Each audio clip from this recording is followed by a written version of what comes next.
Marirenew pa ba ang ating driver's license kung ito expired na ng 15 years or 10 years mga kaibigan? Kasi marami sa ating mga kaibigan na nagtatanong kung nare-renew pa at yung iba naman ay sinasabi na hindi na raw nare-renew ang ating driver's license kapag 10 years na expired.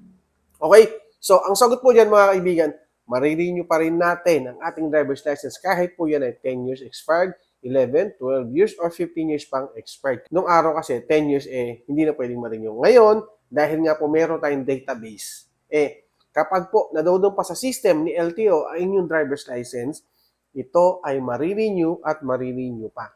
Kaya, kung ako sa inyo, sa mga matagal nang expired yung kanilang driver's license, pinakamaganda nyong gawin, pumunta muna kayo sa pinakamalapit na district office sa lugar ninyo, itanong po ninyo kung nadodon pa sa system ang inyong driver's license. At kapag nadodon pa po sa system ang inyong driver's license, marirenew pa po ninyo yan.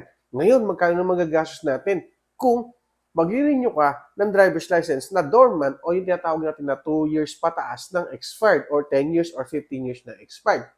Mga kaibigan, ang babayaran mo lang naman sa penalty niyan ay 225 pesos. Tapos, syempre, dahil nga matagal na expired yan, kailangan mong kumuha ng exam. Ang exam naman ay nakahalaga lang ng 100 pesos. Tapos, meron yung drive test. Depende kung ano sasakyan na kukunin mo kasi nga matagal na expired.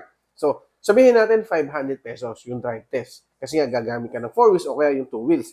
And then, kung pumasa ka na dun sa dalawang yon mga kaibigan, ang babayaran mo sa LTO ay 585 pesos lamang para po doon sa renewal at 600 pesos naman po para doon sa medical. So, yun lang ang magagastos natin kapag po tayo ay mag-renew ng expired ng 15 years na ang ating driver's license. Kaya, kung ako sa inyo, i-check nyo sa LTO kung nasa system pa ang inyong driver's license para makapag-renew kayo ng inyong driver's license. Okay? Salamat!